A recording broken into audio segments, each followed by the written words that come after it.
guys, murabona ko iyi ngiyi ari imashini. Urabona hano muri settings zose, ariko mu by'ukuri ntabwo ari imashini, ni telefone.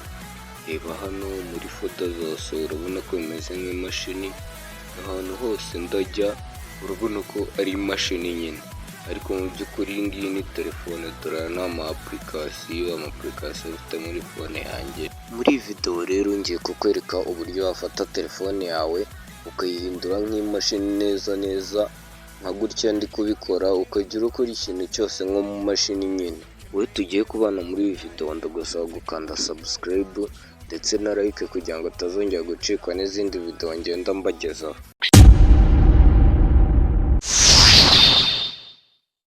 Okay guys, uraza hano muri telefone yawe, uze muri application usanzwe ukuraho izindi application, iyo downloadingiraho izindi application, yaba App Store, Palm Store cyangwa se Play Store. Ariko njye ndakoresha iyi Play Store kuko ariyo nkoresha muri phone yanjye.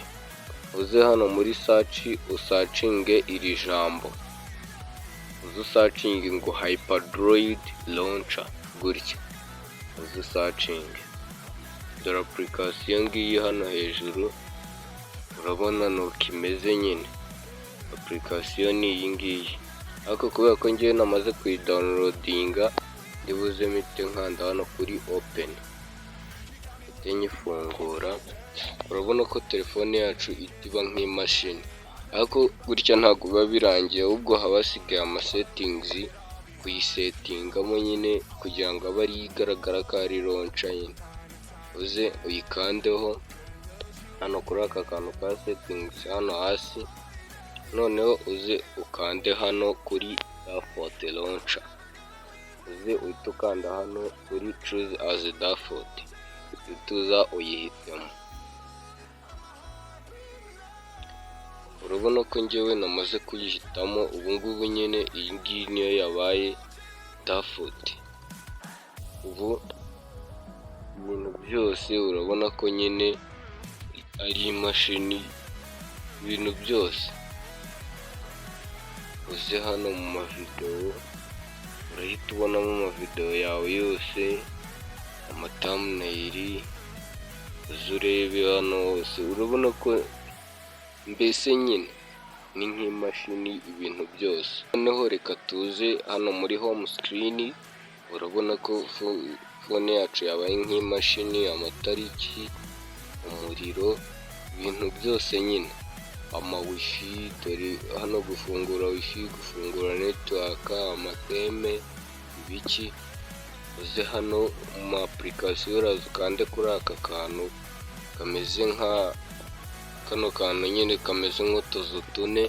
Urabona ko ama application yose ngaya n'ibiki byose. Noneho nukandamo hano hagati cyane ugahurudingaho cyane, urabona za refresh. Urabona ko nyine feature zose ni nk'imashini. Noneho niba ushaka kwadinga iyindi application hano muri home screen, kamwereka uko ubigenza. Uraza hano, wenda nimba nshaka kwadingamo YouTube, dore YouTube ngiyi ndazanye kandeho cyane, noneho mpite nkanda kuri aka kajambo kanditse add to desktop.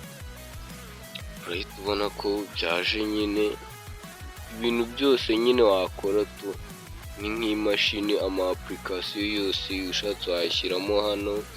Ushaka nko gusacinga, uraza hano usacinga nka application nyine Google. Dore ngiyi ibintu byose, ama features yose ni application. Noneho nuza hano mu mafoda, uzi hano mu mavideo, ibintu byose urabona za properties. Urabona ko nyine ibintu byose ni nk'imashini tu. Niba iyi video rero igushimishije, isharinge na bagenzi bawe nabo babashe kuyibona. Kande like, ukande subscribe, ndetse umbwire ikindi kintu nakwigishaho muri video ikurikira.